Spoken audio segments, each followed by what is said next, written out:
Lagos. How are you doing today? This is the follow-up on Adami Mugo 93.1 FM. We promised you for about a week ago that we were going to come back stronger, better, with new energy, new vibes, different conversation. But we told you that it will remain as heated as possible, and we will be opening up perspectives so that you can see what is happening in our nation, what is happening presently.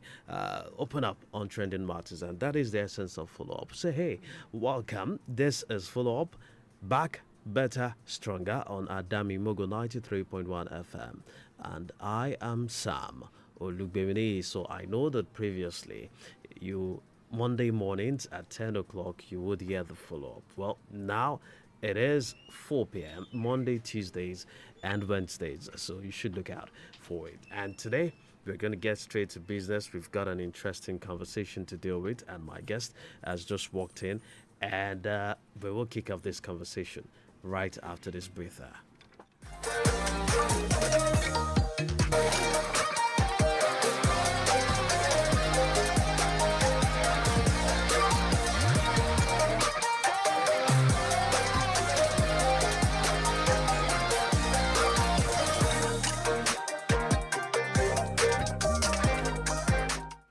Yes, my guest is in the studio, but let's get straight into the conversation this evening. I know you've had a pretty long time at work, and you're probably driving. You're perhaps trying to wrap up things at work. Just keep your ear down for this conversation because it is one that you do not want to miss. Now, I said we are getting straight into business, and business is that in 2023, the Labour Party with Peter Obi on the ballot won an election that nobody expected, won in Lagos State. Peter Obi polled 582,454 votes, and President Bola Ahmed Tinubu polled 572,606 votes. Like I said earlier, it was stunning. I'm not sure a lot of people predicted that outcome in Lagos State. Fast forward a couple of months after, the Labour Party is stuck and caught in some serious crisis at the leadership level. There is the Lamidi Apapa faction, obviously. There's also the Julius Abure faction, and then a new twist. Nenadi Usman also gets into the mix. Consequently, you have people who leave Labour Party and move on to another party, and that is even fueled further by Peter Obi's exit from Labour Party to the African Democratic Congress, the ADC. And just a few days ago, we received confirmation that the chairperson of the Labour Party in Lagos State, Pastor Dayo Ekong, had officially defected from the party to the Nigerian Democratic Congress. That's Seriake Dixon's party. Well, quote and unquote, he is regarded as the national leader of the party, being the highest elected ranking person there. And she has been accorded the position of National Vice Chairman of the NDC for the Southwest. So the big question on the minds of a lot of people is, if the Obedient Movement has left the Labour Party, some to the majority of them to the ADC, then does it mean that the Labour Party is perceived or seen as toothless without the Obedient Movement? Is it also possible that the Obedient Movement will stay within the ADC, especially when you consider that the ADC is also now fraught in crisis right now?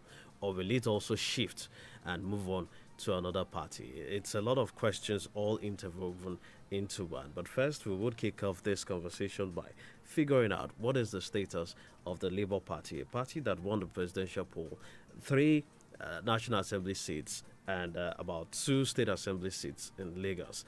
And what state is it right now? Well, my guest this afternoon is, well, we would get to confirm from him if he is still a member of the Labour Party, but we know that just a couple of months ago, he contested for the chairmanship seat of Etiosa local government under Labour Party, and he's with me in the studio, Honorable John Ademola Akonwo.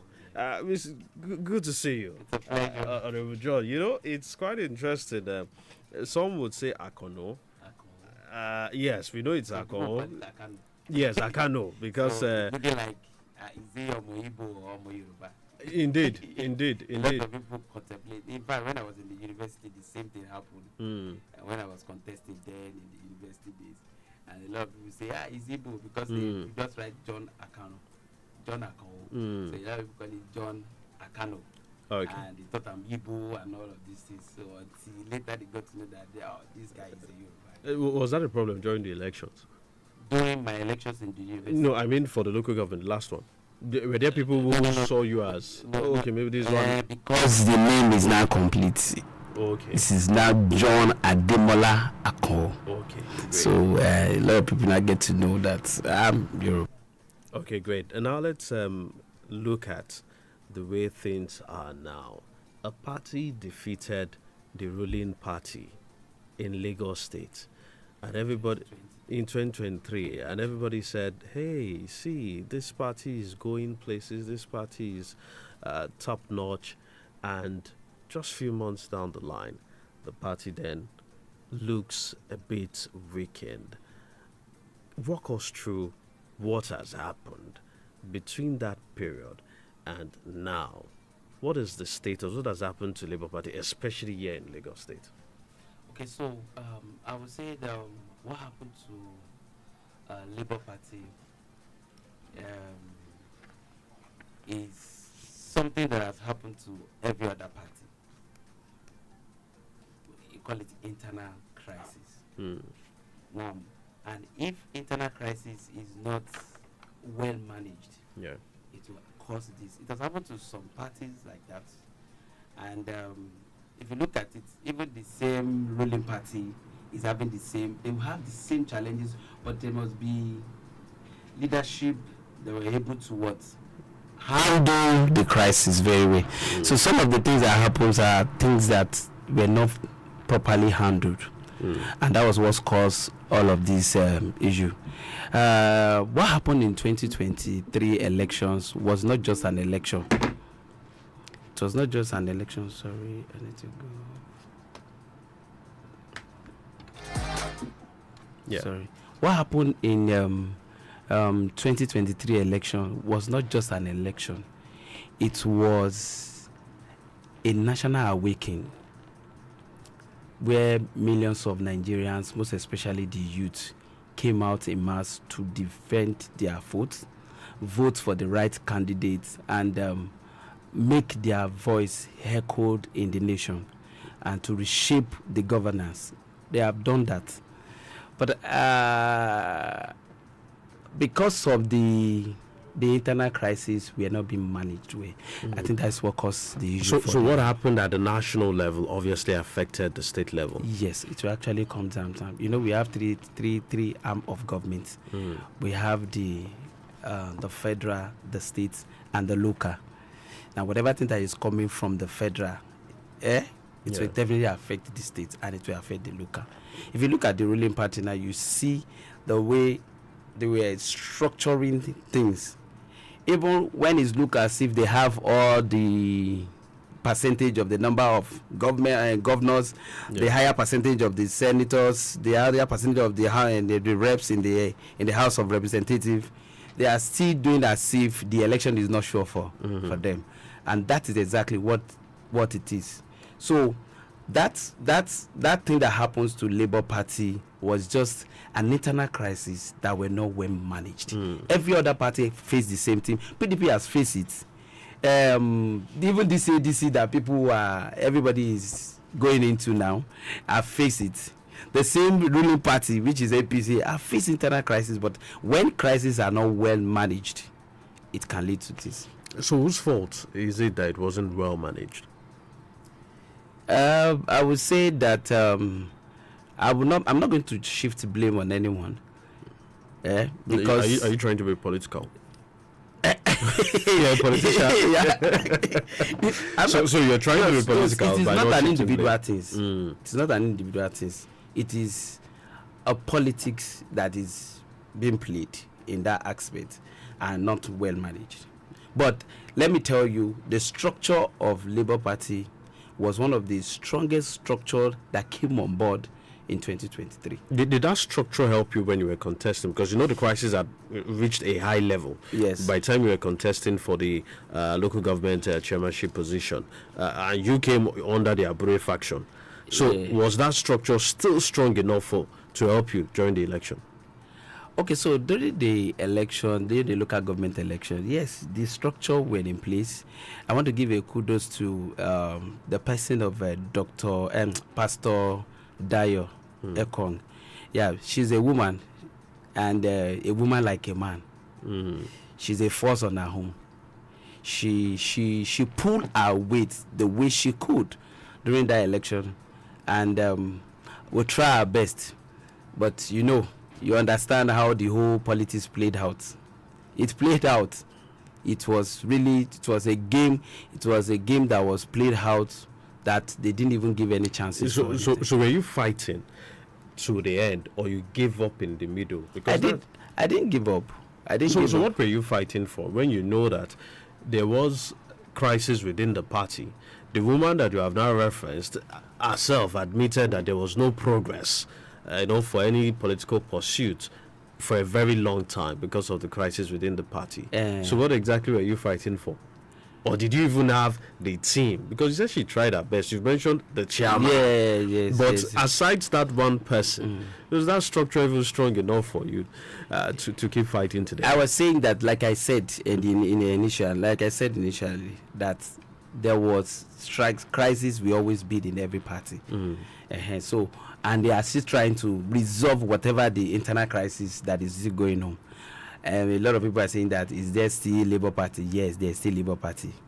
Okay, there's still Labour Party. But they are still trying to structure their internal crisis and all that. Okay. But it's an internal crisis issue, and I will leave it there. So are you still a member of Labour Party? Am I still a member of Labour Party? Yeah. I have not declared anywhere else. So I've not declared anywhere else. So, but you're part of the obedient movement. Yeah, part of the obedient movement. Yes, we have obedient movement, and we're looking forward to what is coming next. The obedient movement has a large section of the obedient movement has moved to the ADCs. You said you've not announced anything, so I've not announced anything. So, but something is in the works. I've not announced anything. The obedient movement has moved to the ADC. The same obedient movement have moved to somewhere else. They've moved to somewhere else. So you can have obedient movement that have moved to ADC, and you don't know which other aspect another obedient movement are moving into. But I know that largely, many have moved to ADC. So where's the other place that they've moved to? Is it the NDC? NDC, you can say obedient movements are there too. The structure. Is it a political strategy? Is it a political strategy that, okay, let's have some people in ADC, let's also have some... I cannot answer that particular aspect of the question, in the sense that everybody can decide to go to any party you want to go to. When you believe that, okay, as a leader, this is where your leadership can be valued. So, Dr. Dayo Ekong is moving to ADC, Abi? NDC. NDC. It can be that she look at it that is where her leadership value, because she's a movement on her own. She's a force on her own. So it can be like that is where she can exhibit her own leadership brand. That is where the leadership role can be valued. Interesting. For those who are just tuning in, this is the follow-up on Adami Mogo 93.1 FM, and I have been speaking to Honorable John Ademola. We have been looking in the past few minutes, I think about 15 minutes a day, at the status of the Labour Party in Lagos State. Is it alive? Is it dead? Quote and unquote. Is it a party to still beat? what exactly is happening. We've also been looking at the obedient movement and the political strategy ahead of 2027. Let's tell you that we're streaming live on Facebook. You can go to Facebook at Adami Mogo 93.1 FM. You can also check us out on YouTube at Adami Mogo 93.1 FM, and make sure that you drop your comment. Please drop your comments, drop your questions, and let's get this conversation rolling some more. So, Mr. Honorable John, quite an interesting mix. Some to the ADC, some to the NDC, some still in the Labour Party.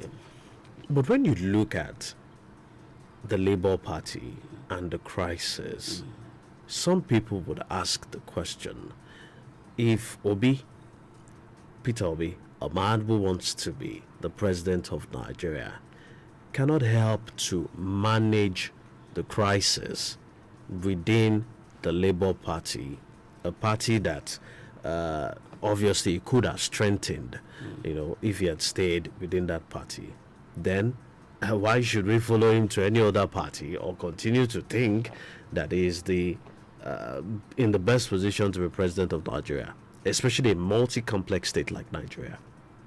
Okay, so I think in that aspect, because we are not Obi. Peter Obi must have seen something that makes him to leave. And I can't speak for him, except he's here to speak for himself. And I think he has been going around to speak for himself on this aspect. Why did he leave Labour Party? But seriously, on this matter, I can't speak because I am not Peter Obi.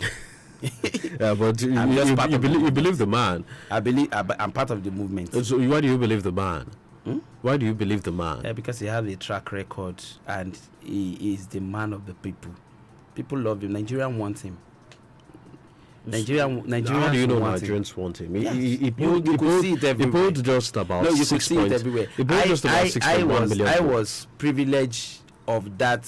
I was privileged of that particular, let me call it grace, because when I came out as local government chairman in Etiosa, I see how a lot of people, because of that obedient movement, everybody say, no, we want to follow you. But that followership being transformed to a win for you. Yeah, it didn't, because you understand how local government election is being played out. If you look at me that time when I was at New Central, I said it that as long as local government election is being left in the hand of all these sec. Either like sec, Kidikon sec, or your sec, everything sec. A local government election will always be like that. It cannot be like the national election. It cannot be. Like the national election now, people comes to vote their home person. And there's going to be a system on ground that people can fight and defend their votes, unlike the local government election. And that is why I appealed to the federal government. Then I told them that if they could remove local government election from all this sec and take it to the federal level, let the federal level be able to handle INEC, handle the election, there was going to be a lot of pure transparency. Do you have ultimate trust in the credibility of INEC to conduct free and fair elections in Nigeria? Yes, there is still at which there are levels. There are level at which this let me not say rigging, manipulations. There's a level at which it can go, because for every polling unit, you see everybody standing. You see all the nation is being shut down entirely. Everybody is voting on that very day. It's not like on the voting days, nobody is coming out. People are coming out to defend their votes. And everybody will be there. You see that the monitor and the people who are monitoring the electoral, both from Nigeria, outside Nigeria, people's eyes are on the results. People are there to fight for their life on that very day, to say, no, this is my candidate that win. Unlike the local government election, some people on that day of the election, everybody were going about doing their things, Playing football on the streets. Yeah, playing football on the streets. Do you understand me? And local government election is one of the critical ones that people should look into. That is the grassroots of the politics. The grassroots of the politics is the local government, and that is where the game is being played. That is where everybody comes down for, after 4 years, they come back to them and give them rice. Or give them 2 cups of rice, give them gari, and manipulate them again for the next 4 years. Give them a hope that is not visible. Before we switch the conversation to talk a bit about local government administration as well, the crisis within the Labour Party and the one that we are seeing play out within the ADC right now, do you think it was manufactured or exploited by people who do not want certain people to get the tickets or be on the ballot? Okay, so that thing that is happening is politics, and politics can be played in any way. How well I know how to play my politics to win the election is different from how well you can do your own. That is a game, and whoever is playing the game strategically and master the act of playing the game, you play the game back. So there's a game being played around that, and if they are not smart enough to play their home game back, they will be at the lost end. So are you implying that those who have not won or who are not benefiting from the crisis playing out right now are not playing the game strategically? I'm not saying that they are not playing it strategically. It's a game of strategy. So it's a game of strategy. What I'm saying is that if the other person have upper hand in playing the game, it's a game. So at this point, it looks like somebody somewhere has the upper hand. If that is a game, but you can't tell if it was manufactured. I can't tell if it was manufactured. And you think APC is the party that is having the upper hand in this game, or you think there's somebody else? You never can tell that APC is having hand in this game because you were not there and you have not seen. And that, okay, you have not caught somebody from the APC. No, but several people have said, hey, it's the APC. Even the ADC has pointed fingers at the APC. Politics is a game. You play it. While you're playing it, you master your own strategy. So they've mastered their strategies and using the strategy. So you have to look for a way. There's in politics we have plan A, plan B, plan C, plan D to EF, and as long as it can. So when this politics is being played this way, you follow another way to make sure that you are standing out. But if you can't do that, that means that they've gotten you. Do you think they've gotten the obedient movement? They've not gotten the obedient movement. Obedient movement is a movement that people are not capitalizing on material things. People are ready to they just want. Obedient movement is all about wanting a change.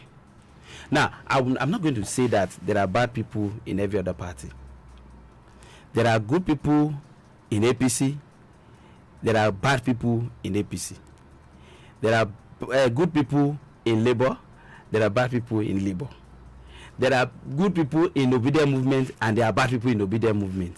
Do you understand me? So politics is an interest of having the interest of the people, and also it's a personal interest. How well you can play it and win the game lies with you. All right, let's tell you that you can now join the conversation on the follow-up right now with I've been speaking to Honorable John Ademola Akon, former chairmanship candidate under the Labour Party for Etiosa local government. We've been talking about the obedient movement as well as the Labour Party in Lagos State. He says he has not declared for any other political party. So we would like to assume that he is still a member of the Labour Party. Is that it? I have said it that I have not. Have you resigned your membership of the Labour Party? No, I have not resigned. So you're still a member of the Labour Party? Yes. All right. So you had it from him. 0805 5888 193 0805 5888 193 or 0805 5888 192. That is the number to call to be a part of the show. And don't forget, we're still streaming on Facebook as well as on YouTube. All right, so let's also look at the other angle to this. You're still in the Labour Party, but then you've also said that some people have moved to the ADC, some are moving to other parts. You're yet to decide, but is it something that you're giving consideration to, or you intend to still remain in the Labour Party for a longer period? Presently, now I've not made my mind for anything. I'm still watching. You're watching, but some people who hear you say you're watching would be wondering, so why haven't you just decided to stay so that you can help to rebuild the party? So that is left within me. I'm watching. Is that an option? I've not made my final decision now. Mm-hmm. Do you think it's a very difficult task to settle the issues within the Labour Party? Yeah, I just believe that any crisis can be settled. It depends on whoever is taking up that responsibility, and it depends on the leadership, the leader. I'm not saying the leadership are bad, but they can still work around it. But anything is still possible. Okay, so as we edge towards 2027, the primary elections will take place within this month and next, and there's been a lot of back and forth, over who will get what, who will get the ticket. Is this ticket even a possibility because of some of the legal contentious issues, at play? And some people are saying that if Peter Obi doesn't get a ticket in the ADC, that is probably going to move on to another party. You've hinted earlier that some people are moving to another party. Do you suspect, or do you feel that it would most likely move if it doesn't get a ticket of the ADC? And so if you look at what happened before during the 2023 election, he moved from the PDP to Labour Party. So there is no stagnancy in politics, and one of the things that I know that is constant in politics is movement. So whether he's going to move, if they are not giving him the ticket in the ADC to another party, that is left between him and him, that is left to him. Do you understand me? So, but one thing I want to say is that in politics there is always ability for people to move. If you sit next to him, and what will you tell him if he doesn't get a ticket of the ADC? If he doesn't get the ticket of the ADC? Of the ADC? Yes. Would you tell him to stay, or would you tell him to move on to another party? He would decide his own choice. Let's assume. No. He's the man to decide whether he's moving or he's staying. Let's assume you're in a position to advise him. He comes to consult you. What will you tell him? No. I only advise him and tell him that, or ask him a question that what is the next movement, and he will decide on whatever things he wants to do. But then he wants your advice. He wants my advice. No, as somebody who is at that particular position, and he knows what he wants to do by himself. So he doesn't need to take anybody's advice. He will take advice, but he will act on his own. So the final decision is up to him. It's up to him. It's not even whether he's moving or he's not moving. It's not even up to the other people who have sacrificed a lot to be part of that. They are still ready for him. And if it's decide to say, okay, he's not going again, a lot of people will be disappointed. So he has to go. You think he has to? That's why I say there is not in politics. In politics, movement is a constant thing. Movement is a constant thing. All right. I know some people are trying to call 0825 5888 193 0825 5888 193. You could also go to Facebook and make sure that you drop a comment there. All right, Honorable Akon, let's talk a bit about local government administration. Basically the subnationals in Nigeria. In the past few days, we've seen Mr. President come out and say, come on, you're putting a lot of heat on me. Why not shift that same energy to local government and also to state government, because they are earning more money? Do you think that the president is being genuine in making that sort of assertion, or do you think it's just attempting to shift the goalpost? But before you give a response. Let's take this reaction. Hello, good afternoon.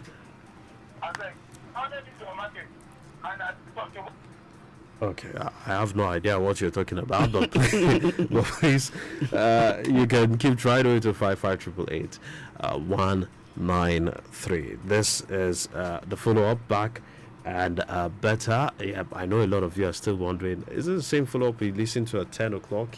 Yes, it is. We're now at 4 p.m.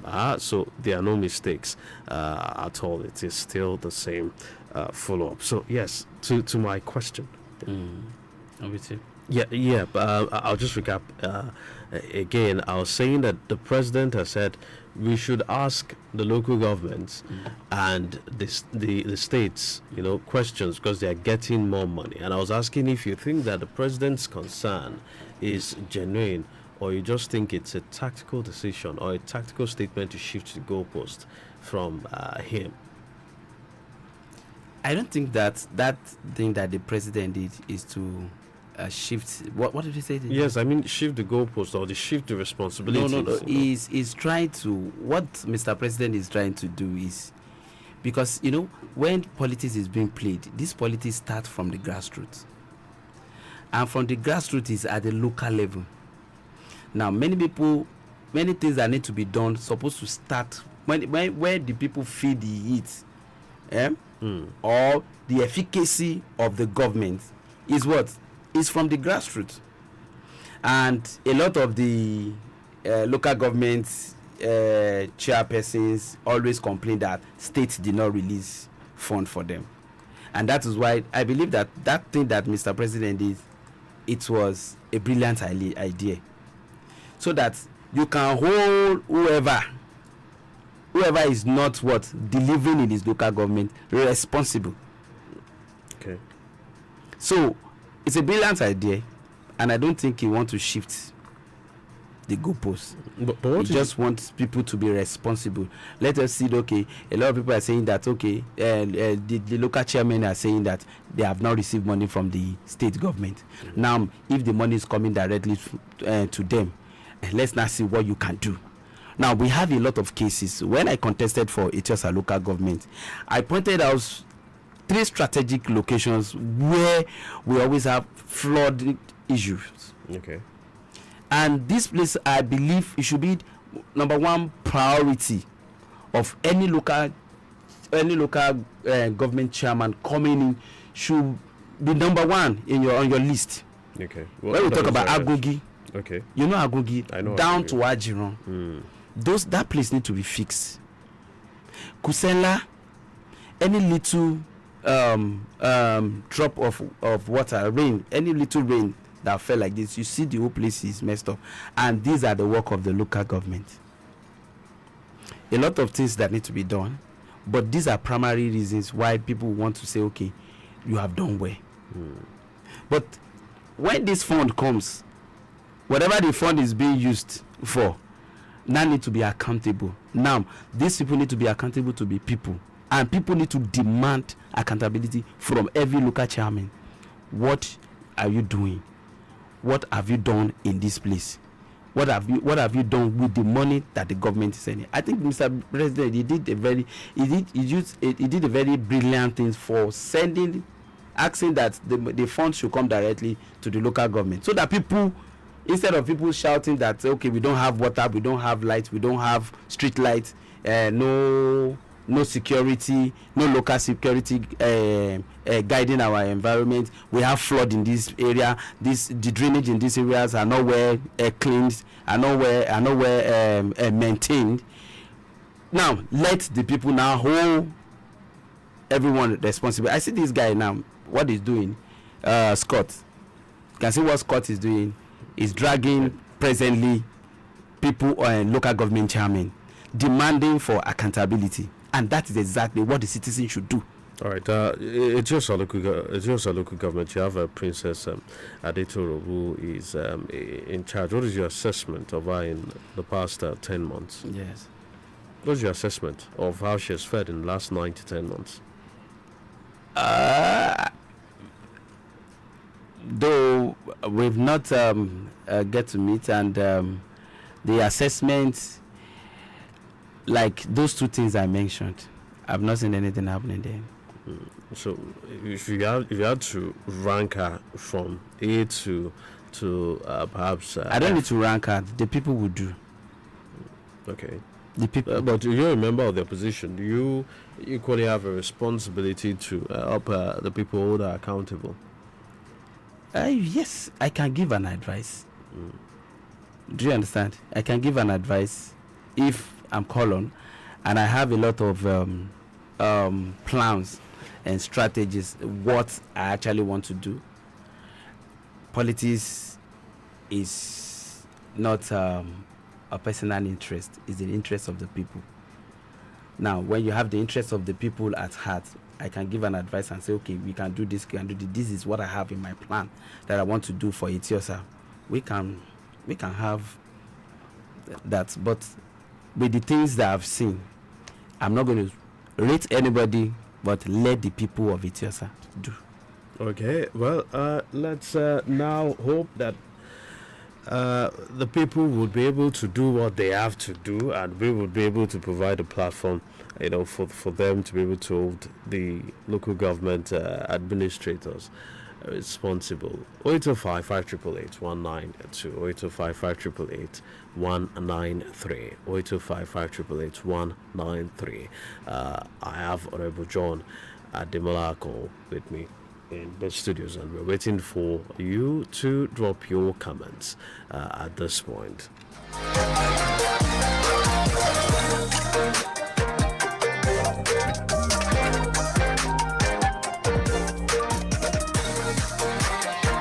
Okay, we've got just roughly about 4 minutes left until we wrap up the show this particular evening. But let's quickly look at things at the national level. President Bola Ahmed Tinubu has just a couple of, he has about a year left on his first term. Is obviously going to be seeking a second term. You belong to the obedient movement, but as a Nigerian, what is your perspective? How do you think is leading Nigeria on the right path? Okay, so I think he's doing his best, but his best is not enough. Okay. And I think that is the reason why he's seeking for another 4 years. But in some areas, I've seen that in the area of infrastructure, like some things I've seen, he has done the little he could do, but he could do more. He can do more better. And that is the reason why it's look as everybody wants Peter Obi. That they just want to give him that one chance. Let him see what he can do. What will Peter Obi? What do you think that Peter Obi would most likely do differently from President? He has a Bola track Ahmed? record, and I've been privileged to have followers of President Bola Ahmed Tinubu will tell you that he has a track record that is called Lagos. Yes. President Bola Ahmed Tinubu has a track record. What's the track record in Anambra of Peter Obi that is better or that beats that of President Bola Ahmed Tinubu in Lagos? There are a lot of things they say they did in Anambra State also. Both of them has good track record. Do you understand me? But now Nigerians, this is now based to Nigerians. Nigerians are clamoring for a change of governance. They know that, okay, you've promised us a renewed hope, and that hope, and that hope, Nigeria are anticipating to see more than what we have seen now. Okay, you promise us light. Okay, you promise us 24 hours light, and now we are having issue with lights. Generally, you yourself can testify to it. Yeah? And the fuel that was, how much was it around that time? I think about 600 or 500 naira. You mean before the removal of subsidy? Yeah, before the removal of subsidy. And now we are about 1,255 naira, which is not actually, people up there can maintain their standard of living, but what happened to the people at the grassroots? Because sometimes when I drive out and I see the way people live, and I see the way how would some people who are just managing, who have a car and just managing their car, some of them have parked their car, and cost of transportation have increased. All of these things have affected every area of the system in the country. So I believe people just want another taste of the government So in your opinion, you think that Peter Obi will probably not remove fuel subsidy if he was made president? He will do. He said he's going to do that. He said he's going to do same. So what do you think he would have done differently? So what people were thinking is that they just want another taste of the government. Let's say, okay, Peter Obi is saying that he will do this, he will do that. Okay, let's even give him that chance. That is what people say, because I have seen that sometimes I'll be on some platform when a lot of Nigerians will be commenting, and they will be sending their comment and said, let's even give this Peter Obi 4 years. Let's see what he can do.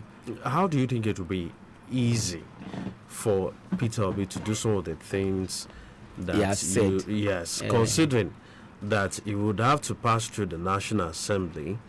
And even though he had, a large following, support in the 2023 elections, he can't decide he still on didn't his get a majority. Yeah, he can't decide on his own, right? But as a leader, sometimes you are the number one person. Like President Bola Ahmed Tinubu is the number one person. He has the final say. Look at when the former President Olusegun Obasanjo was there. I heard that there were things that will be bring to his table. He will take it, he will welcome it. He will decide on what next, what's the next movement. So I don't believe that, okay, because there are people that will have to determine what happened, but he still have the final say. All right, we have to go right now. Thank you very much, Honorable John Ademola Akoho, for being a part of the follow-up. It's basically our first episode this year after a very, very long time, over a year ago. So it's good to have you be the curtain raiser, do the curtain raiser for us. But in just 10 seconds, as we go into 2027, you're a young person. Yes. We saw how a lot of young people came out in 2023 for the elections on election day. If you had the opportunity to speak to a young person right now about the 2027 elections, what would you ask them to do? Okay, so my advice to every young person is that we should come out again. We should not give up. We should renew our energy like we've done in the year 2023. Because it was the mindset of the young people that came out and said we want a different governance, and that was what brought a change in so many areas. We have in the case of Labour Party governor, which is Alesoti, he's doing a great thing in Abia State, and we have in the person of Governor Adeleke. In Osun State. He's under a court party. So what I was saying before was that this is not a party thing. Sometimes we might be looking at it as a party thing, but sometimes it's not a party thing, because we still have some people who are in APC that are doing excellently well in their state. Do you understand? Is Governor Sanwo-Olu doing well? Is Governor Sanwo-Olu doing well? Sanwo-Olu is a man of the people. Is he doing well? He's trying his best. Yes. So he deserved that second term win. He's not going again now. This is I'm referring to the last election. Yes, he has done well. As against your party's candidate, Gbadebo Road Survivor at the time.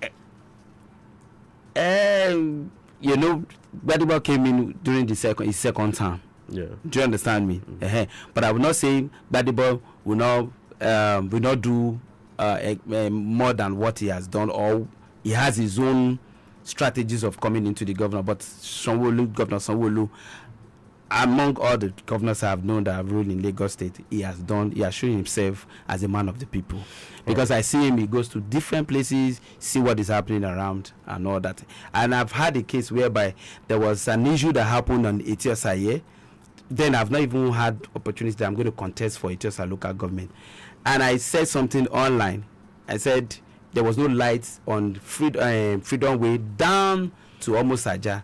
And I tweeted on this thing and said, no one on Instagram page. And I commented and I tagged him that there's no light in this thing, what is happening. I discovered that the next day, there was light everywhere.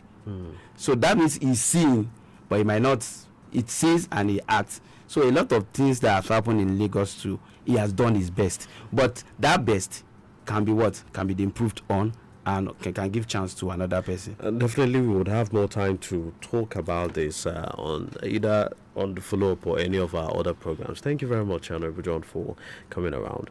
It's a pleasure being here. I have been speaking to Honorable John Ademola Ako, chairmanship candidate of the Labour Party for Ethiopia local government in the last elections. The follow-up will definitely be back tomorrow at 4 p.m. So if you did not prepare for today, then you should get ready for the conversation tomorrow. Don't forget, you can also go back to watch this episode again on Facebook at Adami Mogo 931 FM, as well as on YouTube. Enjoy the rest of your evening.